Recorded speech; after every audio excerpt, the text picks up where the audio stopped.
My name is Loretta Mae Williams, and I'm 67 years old. I never thought I'd be lying on my own living room floor with blood running down my face while my daughter watched her husband beat me. But that's exactly where I found myself on a Tuesday afternoon in March. Let me tell you how I got there. It started 3 weeks earlier when Keisha called me crying. My baby girl was hysterical on the phone, saying something about Darnell's brother Marcus being in trouble. Now, I need to tell you something about Marcus. That man was always in some kind of mess. He gambled, he drank, he couldn't keep a job, and somehow Darnell always found a way to bail him out. "Mama, it's bad this time," Keisha sobbed into the phone. "Marcus owes some dangerous people money, like really dangerous people." I sat down in my kitchen chair, the same one I'd been sitting in for 30 years. "How much money, baby?" There was a long silence. Too long. "Keisha, how much?" $1.5 million, Mama. I almost dropped the phone. $1.5 million? What in God's name did that boy do? She explained that Marcus had gotten involved with some high-stakes poker games in Atlanta. He'd been winning at first, borrowing money to play bigger games, and then his luck turned. He kept borrowing, thinking he could win it back. The people he owed weren't the type to just take you to court. They were the type to make you disappear. That's terrible, baby. "But what does this have to do with us?" I asked, though I already knew where this was going. "Darnell wants to help his brother. He says family is family." I took a deep breath. "Keisha, you and Darnell don't have that kind of money. Neither do I. Marcus made his choices." "Mama, they're going to kill him. They gave him 30 days to pay or else." My heart hurt for her, but I'd raised Keisha to be smart. "Baby, you can't save someone who keeps jumping in the fire.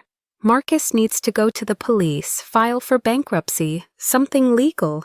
You can't just make $1.5 million appear." She went quiet again. "Darnell thinks you can help." "Me, Keisha, I'm a retired school teacher. I get my pension and Social Security. Where would I get that kind of money?" "Your house, Mama. It's worth almost $800,000 now. And you have your savings. Darnell said if you took a loan against the house and used your savings, we could come up with most of it. He could borrow the rest." I felt something cold settle in my stomach. "You want me to risk my home? The home your father and I bought 40 years ago? The home I raised you in? Mama, Marcus is going to die." "And what about me, Keisha? What happens when I lose my house trying to save a grown man who made his own bad choices? Where do I live then?" She started crying harder. "I knew you'd say no. I knew you didn't care about our family." "Our family? Baby, I am your family. Marcus is Darnell's brother, not mine. I love you more than anything on this earth, but I will not destroy my life for Marcus's gambling debts." She hung up on me. I sat in that kitchen for an hour, just staring at the wall. I'd worked my whole life. I'd taught 5th grade for 35 years. Raised Keisha alone after her daddy died of a heart attack when she was 12. Paid off my mortgage one hard-earned dollar at a time. This house wasn't just a building, it was my security, my peace, my legacy. But Keisha was my daughter, my only child. The next Sunday, I went to church like I always did. Pastor Johnson preached about forgiveness and family, and I felt guilty the whole time. Maybe I was being selfish. Maybe I should help somehow. After service, my neighbor Mrs. Robinson came up to me. She was a wise woman, 72 years old. and she'd known me for 20 years. "Loretta, you look troubled," she said. I told her everything. She listened, nodding, and when I finished, she took my hand. "Baby, listen to me. You cannot set yourself on fire to keep someone else warm. Marcus is a grown man. If Keisha and Darnell want to help him, that's their choice. But your house, your security, that's your life. Don't you dare give it up." Her words gave me strength, but they didn't ease the pain of having Keisha not speaking to me. 2 weeks passed, no calls, no texts. Then, on that Tuesday afternoon, my doorbell rang. I opened it to find Keisha and Darnell standing there. My heart jumped with hope. Maybe they'd come to apologize, to tell me they understood. "Hey, baby girl," I said, reaching out to hug Keisha. She stepped back. Her face was cold, hard. I barely recognized her. "We need to talk, Mama." I let them in, and we sat in my living room. Darnell didn't even look at me. He just stared at his phone, his jaw tight. "Keisha, I've missed you so much," I started. "We need the money, Mama," she cut me off. "Marcus has 1 week left. They're going to kill him." "Baby, I already told you. You have the money," Darnell suddenly shouted, standing up. His voice was so loud it made me jump. "You just don't want to help. You'd rather let Marcus die than give up your precious house." "Darnell, please calm down," I said, my voice shaking. "This isn't about wanting to help or not. I can't risk everything I have." "You're selfish," Keisha screamed at me. Tears were running down her face. "You're a selfish old woman who only cares about herself." Those words hit me like a slap. I'd given Keisha everything. I'd worked double shifts to pay for her college. I'd helped her and Darnell with their wedding. I'd been there for every moment of her life. "How can you say that to me?" I whispered. "Because it's true. If you loved us, you'd help us." "If I loved you?" I stood up, my own anger rising. "I have always loved you, Keisha. I've sacrificed everything for you. But I will not sacrifice my home for Marcus's gambling debts. That's not love. That's foolishness." Darnell stepped toward me. His eyes were scary, wild. "You think you're so high and mighty, sitting in this house, acting like you're better than us. I never said that. Marcus is my brother. Family. You don't turn your back on family." "I'm not turning my back on anyone. I just can't do what you're asking." That's when it happened. Darnell's hand moved so fast I didn't see it coming. His fist connected with the side of my head, and suddenly I was falling. I hit the coffee table on the way down, and pain exploded through my ribs.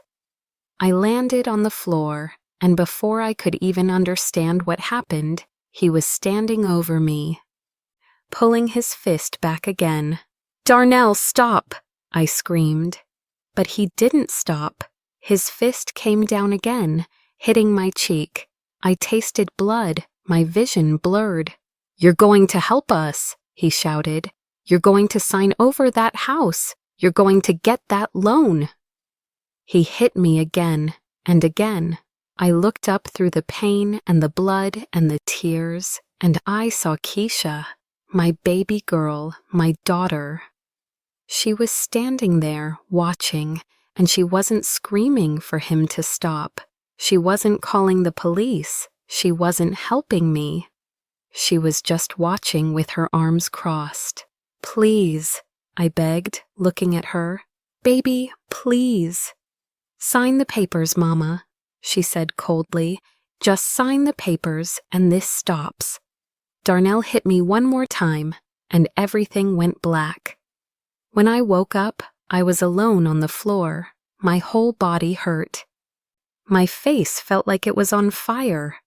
I could barely see out of my left eye. For a minute, I just lay there, wondering if I'd dreamed it all. But the blood on my carpet was real. The pain was real. The betrayal was real. I don't know how long I stayed on that floor, maybe an hour, maybe more. I kept thinking about Keisha's face, how cold it was, how she'd just stood there. Finally, I managed to pull myself up. Every movement hurt.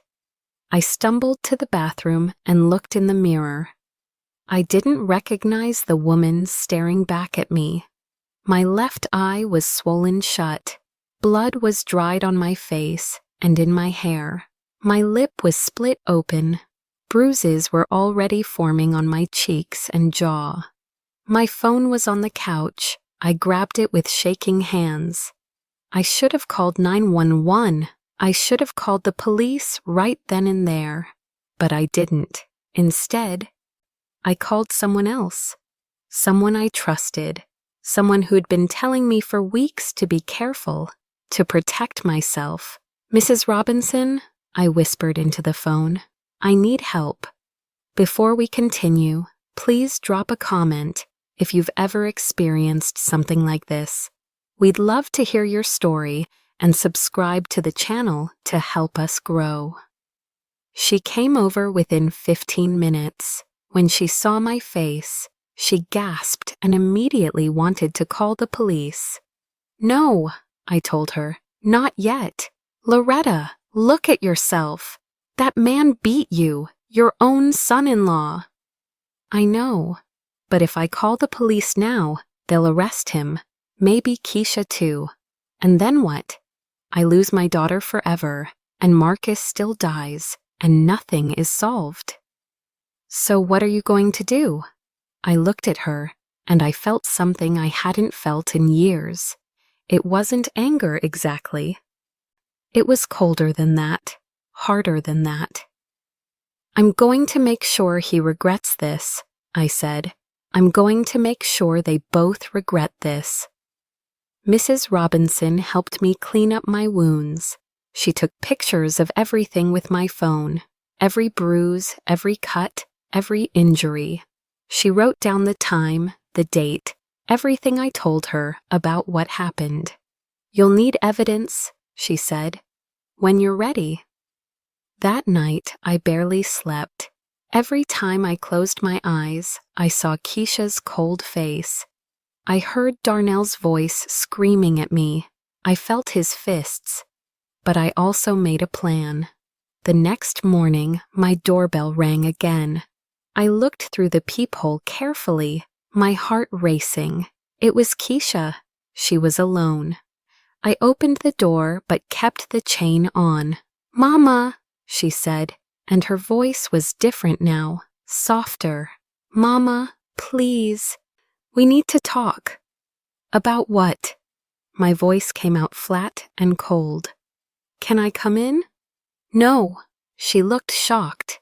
"Mama, please. I'm sorry about yesterday. Darnell was just upset. He didn't mean to beat me unconscious, didn't mean to threaten me, didn't mean to try to force me to sign over my house." Tears filled her eyes. "He's under so much pressure. Marcus is going to die, Mama. They're going to kill him. Darnell's just scared." "And you? What's your excuse for standing there watching your husband beat your mother?" She flinched. I froze. I didn't know what to do." "You knew exactly what to do, Keisha. You chose to do nothing." "Mama, please. We're desperate. We need your help. We need that money." I looked at my daughter, this woman I'd raised, and I barely knew her anymore. "You're not getting my house," I said quietly. "You're not getting a penny from me. And if Darnell ever comes near me again, I'm calling the police. Mama, go home, Keisha." I closed the door on her shocked face. Over the next few days, my phone wouldn't stop ringing. Keisha called 100 times. She left voicemails begging, crying, threatening. Darnell texted me demanding I reconsider. He said I was killing Marcus. He said I was destroying their family. I ignored all of it. Instead, I made appointments. I called people. I set things in motion. First, I went to see a lawyer named Kenneth Thompson. He was a sharp black man in his 50s who'd gone to church with me for years. When he saw my face, still bruised and swollen, his expression hardened. "Tell me everything," he said. I did. I showed him the pictures Mrs. Robinson had taken. I told him about the demands, the threats, the beating. "Mrs. Williams," he said when I finished, "this is assault and battery, possibly attempted extortion. You need to file a police report." "I will," I said, "but first, I need your help with something else." I spent the next week putting pieces in place. I met with people, I made calls, I documented everything. Keisha showed up at my house twice more, each time more desperate. The second time, she brought Darnell with her. They stood on my porch, begging through the door. "Mama, it's been 3 weeks. Marcus has 4 days left. Please, we're begging you." I didn't open the door. I just called out, "Go away or I'm calling the police." "You're really going to let him die?" Darnell shouted. "You're really that heartless?" I didn't answer. On Thursday afternoon, my phone rang from a number I didn't recognize. Against my better judgment, I answered. "Is this Loretta Williams?" a man's voice asked. "Who is this?" "My name is Vincent. I'm a business associate of Marcus Williams. I understand you're his brother's mother-in-law." My blood ran cold. "I don't know what you're talking about." "Mrs. Williams, I'm not going to hurt you, but I need you to understand something. Marcus owes us a great deal of money. His time is running out. His brother Darnell has assured us that you have the means to help. I'm calling to verify this." "I don't have $1.5 million, I said firmly. "And even if I did, I wouldn't give it to you." "That's unfortunate for Marcus." "Marcus made his own choices. He dug his own hole." There was a pause. "You're a cold woman, Mrs. Williams." "No," I said. "I'm a smart woman. Goodbye." I hung up and immediately called Mr. Thompson. "They're escalating," I told him. "We need to move now." "Are you sure you want to do this?" he asked. "Once we start, there's no going back." I thought about Keisha's face as she watched Darnell beat me. I thought about her cold voice telling me to just sign the papers. I thought about them trying to pressure me, manipulate me, hurt me into giving up everything I'd worked for. "I'm sure," I said. "Let's do it." That Friday morning, exactly 4 days before Marcus's deadline, I got one more call from Keisha. "Mama," she sobbed, "please, I'm begging you. I'll do anything. I'll get on my knees. Just please help us save Marcus." "Where's Darnell?" I asked. He's in the car. Why?" "Tell him to come to my house tomorrow at noon. Tell him I'll sign the papers." "Tell him I'll help." She gasped. "Mama, oh, thank God. Thank you. Thank you so much." "Tomorrow at noon," I repeated. "Don't be late." I hung up and looked at Mr. Thompson, who was sitting across from me in my living room. "Are you ready?" he asked. I nodded. "Let's end this." What Keisha and Darnell didn't know was that tomorrow at noon, they wouldn't be getting my signature on loan papers.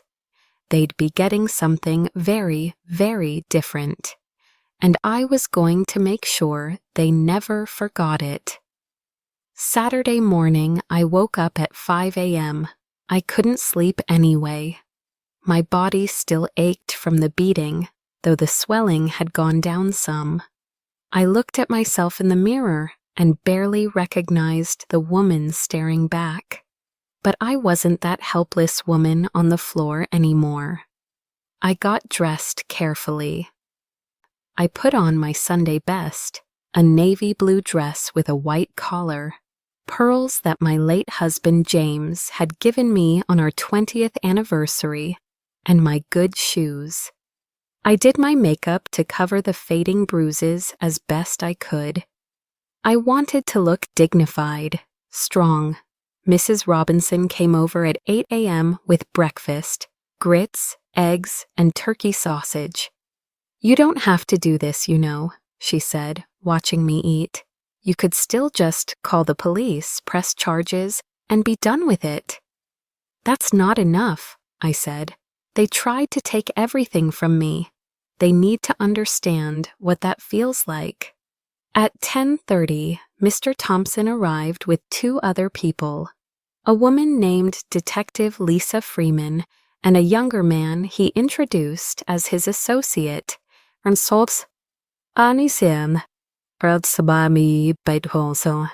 Mrs. Williams, Detective Freeman said, shaking my hand. "I've reviewed your case. What happened to you was terrible. When you're ready to press charges, we'll be here." "Soon," I promised. "Very soon." We went over the plan one more time. Everyone knew their role. At 11:50, cars started pulling up outside my house. First came Darnell's black SUV. Then, to my surprise, 2 more cars. My stomach tightened. Who else did they bring? The doorbell rang at exactly noon.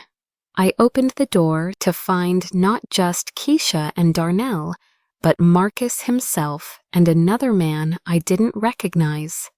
Marcus looked terrible, thin, with dark circles under his eyes, jumping at every sound.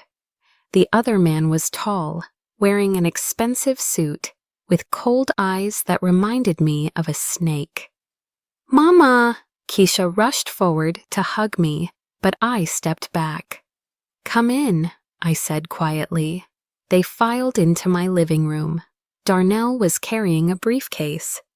Marcus couldn't look at me. The man in the suit stood by the door like a guard. "Who's this?" I asked, pointing at the stranger. "This is Vincent," Darnell said.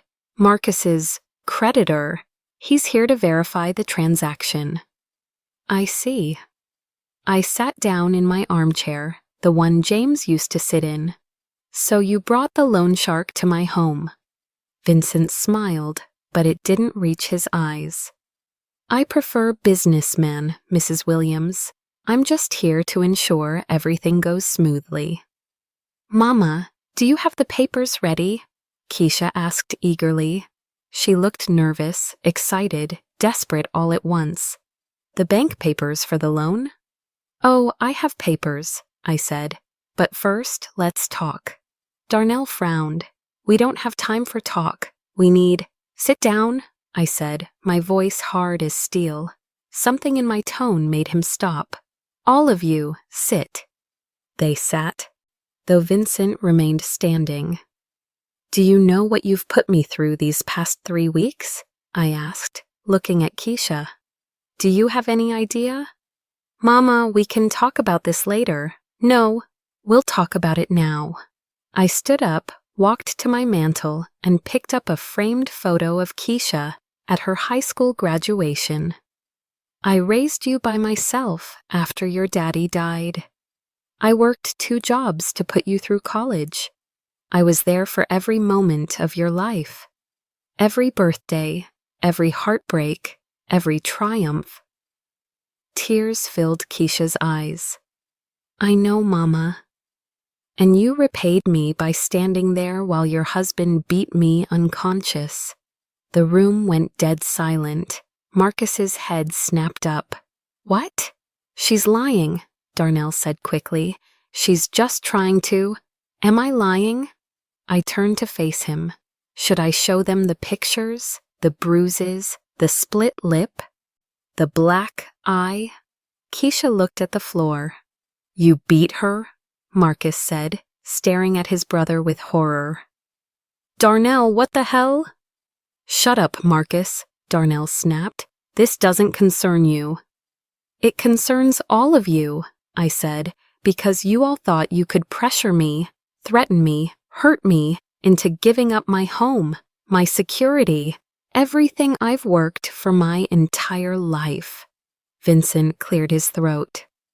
Mrs. Williams, this is all very touching, but we have business to conclude. The papers? I smiled. Oh yes, the papers. I walked to the kitchen and came back with a folder, but I didn't hand it to them. Instead, I said, before we get to that, I want to know something, Keisha. Why? She looked up at me, confused. Why what? Why did you choose him over me? Your husband over your mother? Marcus, a man you barely know, over the woman who gave you life? She started crying. I love Darnell, Mama. He's my husband, for better or worse. Even when worse means watching him beat your mother? I didn't know he was going to do that, she sobbed. I swear I didn't know. But you didn't stop him. You didn't call for help. You just stood there and told me to sign. I was scared. Of what? Of him? I looked at Darnell, who was glaring at me with pure hatred. Are you scared of your husband, Keisha? She didn't answer, but her silence said everything. That's enough. Darnell stood up. Give us the papers now, or we're leaving. Oh, you'll get papers, I said, just not the ones you expected. I opened the folder and pulled out a stack of documents. But instead of handing them to Darnell, I handed them to Vincent. What's this? He asked, looking confused. That, I said, is a detailed report on Marcus Williams's gambling activities, including dates, locations, and amounts. It also includes information about your operation. Your real name is Vincent Calabrese. You run illegal poker games out of 3 locations in Atlanta, and you have outstanding warrants in 2 states. Vincent's face went white. How did you? I'm a retired school teacher, but I'm not stupid. I spent the last 2 weeks having a private investigator look into all of you. I turned to Marcus. Did you know that half the debt Vincent claims you owe is actually interest he made up? The real amount you lost is $600,000, not $1.5 million. He's been inflating it to squeeze more money out of desperate people. Marcus's mouth fell open. What? You're lying, Vincent said, but his voice shook. Am I? Because I also have recordings. I pulled out my phone. See, my lawyer advised me to document everything. So I've been recording every conversation, every threat, every interaction. I pressed play. Darnell's voice filled the room. You're going to sign over that house. You're going to get that loan. Then my voice, weak and scared. Please, baby, please. Then the sounds of him hitting me, again and again. Keisha covered her mouth, her face horrified. Marcus looked like he might be sick. Turn it off, Darnell said quietly. Why? Isn't this what you wanted? For everyone to know how far you were willing to go? I said turn it off. No, I looked at Vincent. I also have a recording of your phone call to me, the one where you threatened me, the one where you admitted to running an illegal gambling operation. Vincent took a step toward me, his hand reaching into his jacket. That's when Mr. Thompson, Detective Freeman, and Terrence all stepped out from the hallway where they'd been waiting. I wouldn't do that, Detective Freeman said, her hand on her gun. Police, everyone stay where you are. The room exploded into chaos. This is a setup, Darnell shouted. Yes, it is, I said calmly. Vincent Calabresi, you're about to be arrested for extortion, running an illegal gambling operation, and making threats. Marcus, you're going to be questioned about your involvement. And Darnell, I turned to look at my son-in-law, this man who'd beaten me in my own home. You're going to be arrested for assault and battery, attempted extortion, and anything else Mr. Thompson and Detective Freeman can think of. You can't do this, Keisha screamed. Mama, you can't do this to us. I'm not doing anything to you, I said. You did this to yourselves. Detective Freeman moved toward Vincent, who suddenly pulled out a gun. Nobody move, he shouted. Everything seemed to happen in slow motion. Detective Freeman drew her weapon. Terrence pulled Major Thompson back. Marcus dove behind the couch. Darnell grabbed Keisha and pulled her toward the door. And I just stood there, looking Vincent in the eye. You think that gun scares me? I asked. After everything I've been through, after watching my own daughter betray me, after being beaten in my own home, you think I'm afraid of you? Mama, please, Keisha cried from where Darnell had her pressed against the wall near the door. Put the gun down. Vincent, Detective Freeman said. It's over. We have backup outside. You're not walking out of here. Vincent looked around wildly, realizing he was trapped. For a moment, I thought he might actually shoot. Then he lowered the gun and dropped it on the floor. Smart choice, Detective Freeman said, moving in to handcuff him. Within minutes, more police officers arrived. They arrested Vincent first, reading him his rights. Then they turned to Darnell. No! Keisha threw herself in front of him. Please, he didn't mean to hurt her. He was just upset. Please don't take him. Ma'am, step aside, an officer said. Mama, please. Keisha turned to me, her face desperate. Please don't do this. I'm begging you. Don't let them take my husband. I looked at her, my daughter, my baby girl, and felt my heart break all over again. You should have thought about that before you watched him beat me, I said quietly. They arrested Darnell right there in my living room. They handcuffed him and walked him out to the police car, while Keisha screamed and cried and begged. Marcus sat on my couch with his head in his hands. I didn't know, he kept saying. I didn't know he did that to you. I didn't know about any of this. But you knew you had a gambling problem, I said. You knew you were dragging your brother into your mess. I'm sorry, he whispered. I'm so sorry. They took him in for questioning too, though they didn't arrest him. Apparently, being stupid enough to gamble away money you don't have isn't technically a crime. After they all left, it was just me, Mr. Thompson, and Mrs. Robinson in my living room. You did the right thing, Mr. Thompson said. Then why does it hurt so much? I asked. Mrs. Robinson put her arm around me. Because she's your daughter, and even when they break our hearts, we still love them. I started to cry then, really cry, for the first time since the beating. All the pain, all the betrayal, all the heartbreak came pouring out. My phone rang. It was Keisha. Don't answer it, Mrs. Robinson said, but I did. Mama! Keisha's voice was hysterical. They're saying Darnell could go to prison. They're saying he could get 5 years. Mama, you have to drop the charges. I can't do that, Keisha. Yes, you can. Just tell them you lied. Tell them it was a misunderstanding. It wasn't a misunderstanding. Your husband beat me. You watched. I didn't know what to do. I was scared. Mama, please. I'll do anything. I'll leave him. I'll never see him again. Just please don't send him to prison." "You'll leave him?"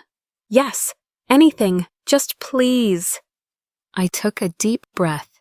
"Keisha, if you really want to make this right, there's only one way." "What? Tell me, I'll do it." "You need to testify against him. You need to tell the truth about what happened. About the threats, the pressure, the beating, all of it." She went silent. "Keisha, I can't do that. He's my husband." "Then there's nothing more to say." "Mama, please." I hung up. Mr. Thompson looked at me with respect. That took strength. "It took heartbreak," I corrected him. Over the next week, things moved fast. Vincent was charged with multiple crimes and denied bail.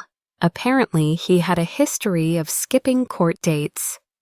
Darnell was charged with assault and battery and attempted extortion.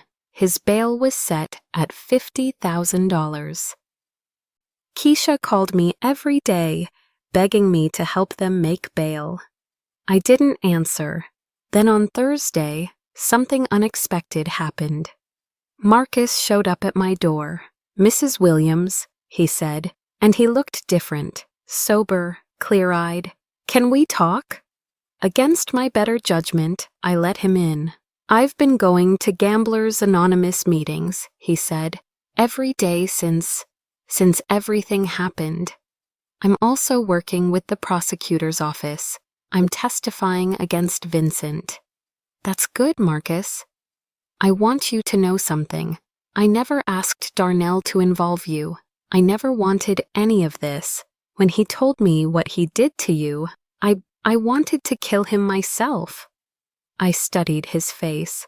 "But you still let him try to get the money from me." "I know, and I'll regret that for the rest of my life. I was so scared, so desperate, I wasn't thinking straight." "But that's no excuse. You didn't deserve any of this." "No, I didn't. The prosecutor is offering Darnell a deal. If he pleads guilty and does anger management classes, he might get probation instead of prison time." My heart sank. "What?" "They're saying it's a first offense, and you didn't have any permanent injuries, so—" He looked uncomfortable. "Keisha is begging him to take the deal. She wants him home." I felt rage building in my chest. "So he beats me unconscious, tries to extort me, and he gets probation?" "Unless," Marcus hesitated, "unless you fight it. If you give a victim impact statement, if you push for the maximum sentence, the judge might not approve the deal." I sat down heavily. "And if I do that, Keisha will never forgive me." "Probably not." We sat in silence for a moment. "Mrs. Williams, I can't tell you what to do, but I can tell you this. Darnell hasn't changed. He's not sorry for what he did. He's sorry he got caught. And if you let him walk, he'll do it again. Maybe not to you, but to someone. Maybe to Keisha." Those words hit me hard. "Has he hurt her?" Marcus looked away. "I've seen bruises. She always has an excuse. But after what I saw him do to you, I believe he's capable of anything." After Marcus left, I sat in my living room for hours. I thought about Keisha as a little girl, how she used to climb into my lap when she had nightmares, how she'd bring me drawings from school, how she'd tell me she loved me every single day. I thought about Keisha as a teenager, rolling her eyes at my advice, but always coming back when she needed me. I thought about Keisha on her wedding day, how beautiful she looked, how happy she seemed. And I thought about Keisha watching her husband beat me, her face cold and indifferent. That night, I called Mr. Thompson. "I want to give a victim impact statement," I told him. "And I want to push for the maximum sentence. If Darnell is abusing Keisha, someone needs to stop him. even if she hates me for it. Are you sure? I've never been more sure of anything in my life. The next morning, I got a call from a number I didn't recognize. I almost didn't answer, but something made me pick up. Mrs. Williams, this is Dr. Angela Carter from Mercy Hospital. Your daughter Keisha was brought in early this morning. She's asking for you. My blood ran cold. What happened? She has a concussion, 2 broken ribs, and extensive bruising. She says she fell down the stairs, but you don't believe her. No, ma'am. I don't. These injuries are consistent with being beaten. I grabbed my keys with shaking hands. I'm on my way. As I drove to the hospital, one thought kept running through my mind. I'd been so focused on getting revenge, on making them pay, that I'd forgotten the most important thing. My daughter was in danger, and I might have just made everything worse. I ran through those hospital corridors like I was 20 years old again. My heart was pounding so hard, I thought it might burst out of my chest. When I got to Keisha's room, I stopped in the doorway. My baby girl was lying in that hospital bed, and she looked so small. Her face was swollen and bruised, worse than mine had been. Her left arm was in a sling, bandages wrapped around her ribs under the hospital gown. "Mama," she whispered when she saw me. I rushed to her side and took her hand carefully, trying not to hurt her. "Baby, what happened?" "I fell down the stairs." Her voice was flat, rehearsed. "Keisha, don't lie to me. Not now. Not after everything." Tears started rolling down her cheeks. He was so angry when he made bail. Marcus posted it, sold his car to get the money. Darnell came home and he was different, scary. He blamed me for everything. Said if I'd convinced you to help in the first place, none of this would have happened. My hand tightened around hers. "Did he do this to you?" She nodded, sobbing now. "He said I was useless, that I couldn't even get my own mother to help us. He started hitting me and he wouldn't stop. I tried to fight back, but he's so much stronger. I thought he was going to kill me." "How did you get here?" The neighbor heard me screaming and called 911. The police came and took him away again. They said he violated his bail conditions. They said he's going back to jail. "Good," I said fiercely. "He should rot there." "Mama, I'm so sorry." She was crying so hard, she could barely breathe. "I'm so sorry for everything, for not stopping him when he hurt you, for choosing him over you, for being such a terrible daughter. You were right about everything, and I was so wrong." I climbed into that hospital bed as carefully as I could and held my daughter while she cried. We both cried together, all the pain and hurt and betrayal pouring out. "I should have listened to you," she sobbed. "You tried to teach me better. You tried to protect me, and I threw it all back in your face." "Shh, baby. We're going to get through this. How can you even stand to look at me after what I did?" I pulled back and looked her in the eye. "Because you're my daughter, because I love you more than life itself, because even when you break my heart, even when you hurt me, I will always be your mama." She cried harder. "I don't deserve you."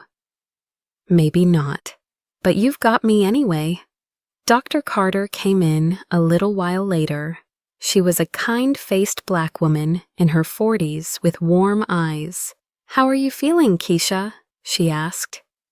"Like I got hit by a truck," Keisha said weakly. "That's about accurate."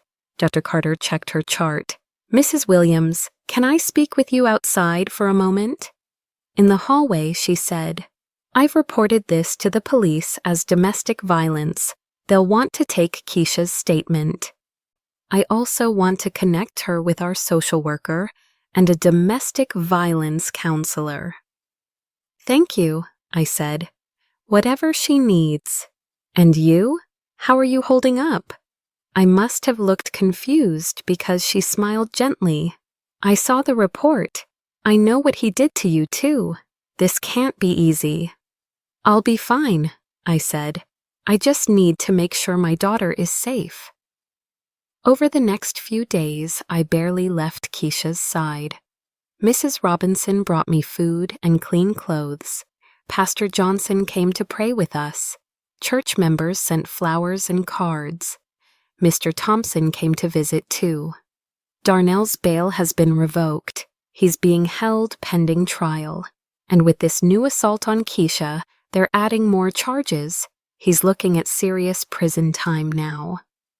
Good, Keisha said from her hospital bed. Her voice was stronger now. I want to testify against him. I want to tell everyone what he did to both of us. Are you sure? I asked. Testifying won't be easy. I'm sure. He needs to pay for what he did. And Mama... She looked at me with tears in her eyes. I need to make this right. I need to stand up for you the way I should have from the beginning. The trial was set for 6 weeks later. During that time, Keisha came to stay with me. She was scared to go back to the apartment she'd shared with Darnell, scared of what memories waited there. At first, it was awkward between us. Too much had happened. Too much hurt had been caused. But slowly, day by day, we started to heal. We talked, really talked for the first time in years. About her marriage, about the signs she'd ignored, about how Darnell had slowly isolated her from everyone who cared about her. He convinced me you were controlling, she admitted one night over dinner, that you didn't want me to be happy, that you were jealous of our relationship. I was so blind. He's a master manipulator, I said. That's what abusers do. They make you doubt yourself, doubt the people who love you. I lost myself somewhere along the way. I don't even know who I am anymore. Then we'll figure it out together. You're still young, baby. You have your whole life ahead of you. She started going to therapy twice a week. She joined a support group for domestic violence survivors. She started to smile again, real smiles, not the fake ones she'd worn around Darnell. Marcus came to visit a few times. He was doing well, 3 weeks sober, working a steady job at a warehouse, going to his meetings every day. I'm testifying against Darnell too, he told us, for what he did to both of you. He's my brother, but what he did was unforgivable. That takes courage. I said, no. Marcus shook his head. What takes courage is what you both are doing. Standing up, speaking your truth, not letting him win. The day of the trial arrived cold and gray. I wore my best suit, the one I'd bought for Keisha's college graduation. Keisha wore a simple blue dress that didn't hide her fading bruises. The courtroom was packed. I saw familiar faces, Mrs. Robinson, Pastor Johnson, church members who'd come to support us. On the other side sat Darnell's mother and sister, glaring at us like we were the criminals. Darnell was brought in, wearing an orange jumpsuit. He looked thinner, meaner. When he saw Keisha, he mouthed something at her. She grabbed my hand and squeezed tight, but she didn't look away. The trial took 3 days. The prosecutor presented evidence. The photos of my injuries, the recordings I'd made, medical reports from both assaults, testimony from Mrs. Robinson and Detective Freeman. Marcus testified about the pressure Darnell had put on him to get money from me. about the threats he'd made. Then it was my turn. I walked to the witness stand with my head held high. I placed my hand on the Bible and swore to tell the truth. The prosecutor asked me to describe what happened. I told the jury everything, every threat, every demand, every blow. I showed them the photos of my beaten face. I watched some of them wipe away tears. Then it was time for my victim impact statement.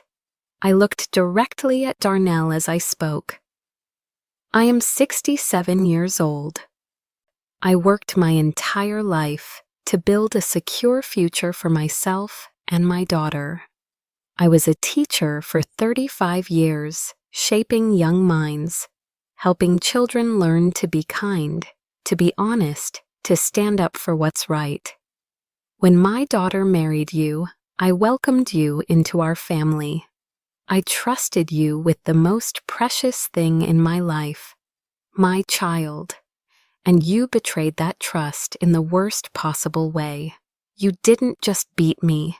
You tried to take everything from me, my home, my security, my dignity, my daughter. You made her choose between her husband and her mother, and when she chose wrong, you abused her too. You are a coward who preys on women.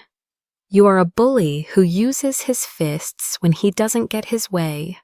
And you are a manipulator who has no remorse for the pain you've caused.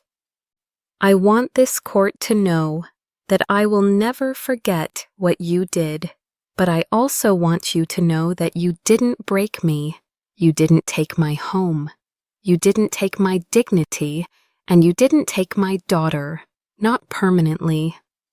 What you did take was your own freedom. You did this to yourself. And now you'll have to live with the consequences. The courtroom was silent when I finished. Even the judge looked moved. Then Keisha took the stand. She told her story, all of it. The verbal abuse that had started shortly after their wedding. The way he'd isolated her from friends and family. The first time he'd hit her, 6 months into their marriage. And how he'd cried and apologized and promised it would never happen again. But it had happened again, and again, and again. She described the night at my house in detail, how Darnell had planned it all. How he'd told her she needed to pressure me, how when I refused, he'd lost control. I watched him beat my mother, she said, tears streaming down her face. And I did nothing. That will haunt me for the rest of my life, but I'm here now to tell the truth, to make sure he can never hurt anyone else the way he hurt us. Darnell's lawyer tried to paint him as a desperate man under pressure, as someone who'd made a terrible mistake, but wasn't a monster. But the jury wasn't buying it. After 3 hours of deliberation, they came back with a verdict. Guilty on all counts. The judge sentenced him to 8 years in prison. Darnell's mother screamed.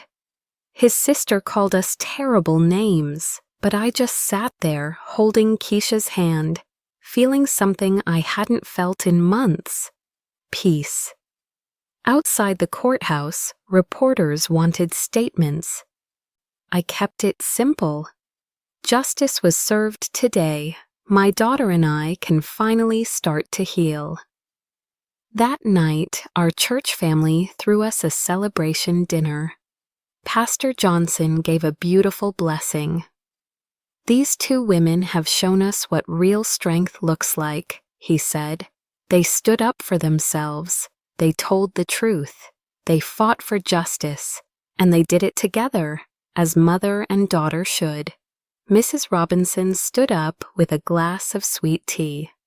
To Loretta and Keisha, the strongest women I know.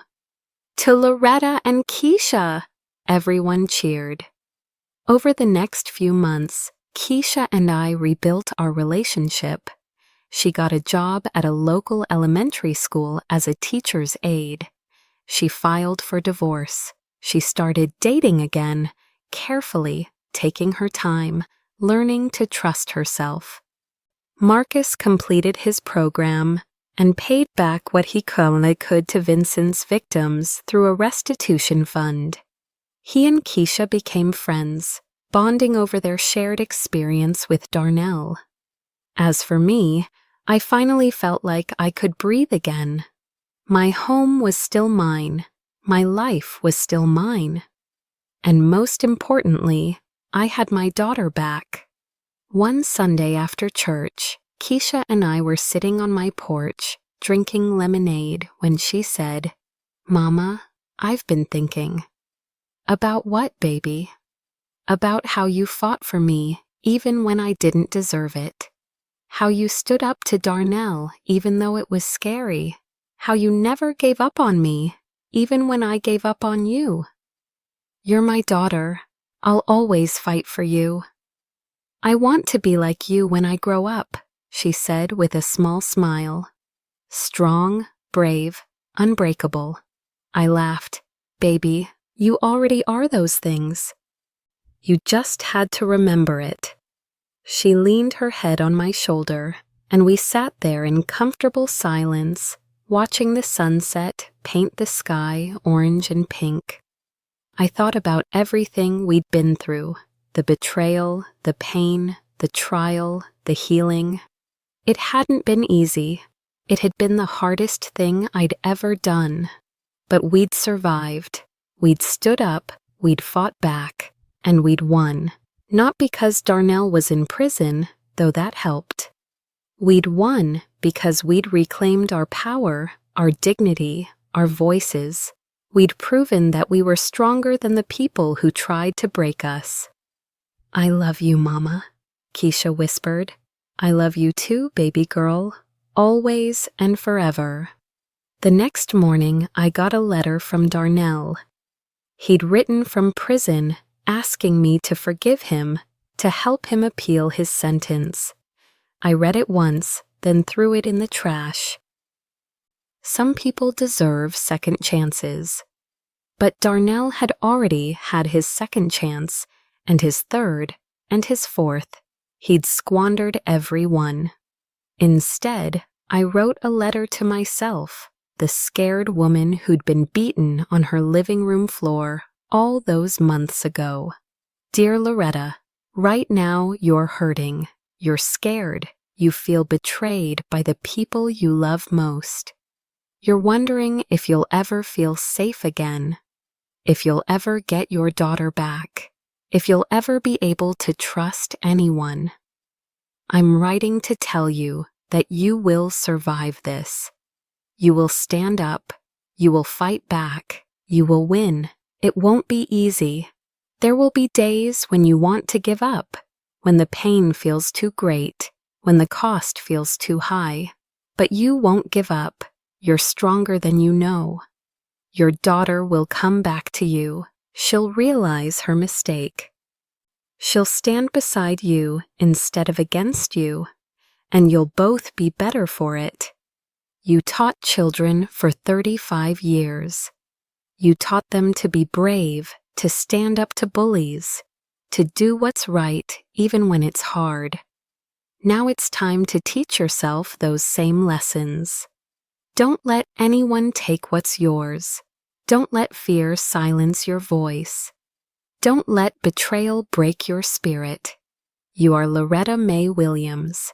You are a survivor. You are a fighter. You are unbreakable, and you're going to be just fine. Love, your future self. I folded the letter and put it in my Bible, right next to the wedding photo of me and James. Life went on. Keisha thrived in her new job and eventually went back to school to become a teacher like me. Marcus got promoted at work and started dating a nice woman from his GA meeting. Mrs. Bounds Robinson and I took a trip to Florida, something we'd been talking about for years. And me? I finally started living for myself. I joined a book club. I volunteered at the community center. I went on dates with a kind widower named Franklin, who made me laugh. I'd spent so much of my life taking care of other people, my students, my daughter, everyone but myself. Now I was learning that taking care of myself wasn't selfish. It was necessary. 2 years after the trial, Keisha came to me with news. "Mama, I met someone." "Oh?" I raised an eyebrow. "Tell me about him." "His name is Isaiah. He's a counselor at the community center. He works with at-risk youth. He's kind, gentle, patient. He knows about everything that happened with Darnell, and he's never pressured me, never rushed me. He just loves me." "How do you know he's different?" "Because he respects me. He listens to me. He encourages me to spend time with you, with my friends, with my therapist. He doesn't try to isolate me or control me. And Mama," she smiled, "he asked if he could meet you. He said he can't be with me unless my mother approves." I liked Isaiah immediately. He reminded me of James, steady, strong, kind-hearted. He looked me in the eye when he shook my hand. He asked about my life, my interests, my thoughts. He treated Keisha like she was precious. They got married a year later in a small ceremony at our church. This time, when I watched my daughter get married, I felt peace instead of worry. During the reception, Keisha pulled me aside. "Thank you, Mama," she said. "For what?" "For not giving up on me. For fighting for me even when I fought against you. For showing me what real love looks like. For being the strongest woman I know. You did the hard part, baby. You chose to heal. You chose to grow. You chose to stand up. I learned from the best." As I watched Keisha dance with her new husband, surrounded by people who truly loved her, I felt grateful. Grateful for the pain that had made us stronger. Grateful for the struggle that had taught us resilience. Grateful for the darkness that had shown us our own light. I'd lost a lot on this journey. My sense of safety, my trust, my innocence about what my daughter was capable of. But I'd gained something too. I'd gained my voice, my power, my freedom. And I'd gained my daughter back, not the naive girl who'd married Darnell, but a strong, wise woman who'd survived hell and come out the other side. That was worth everything. Thanks for listening. Don't forget to subscribe and feel free to share your story in the comments. Your voice matters.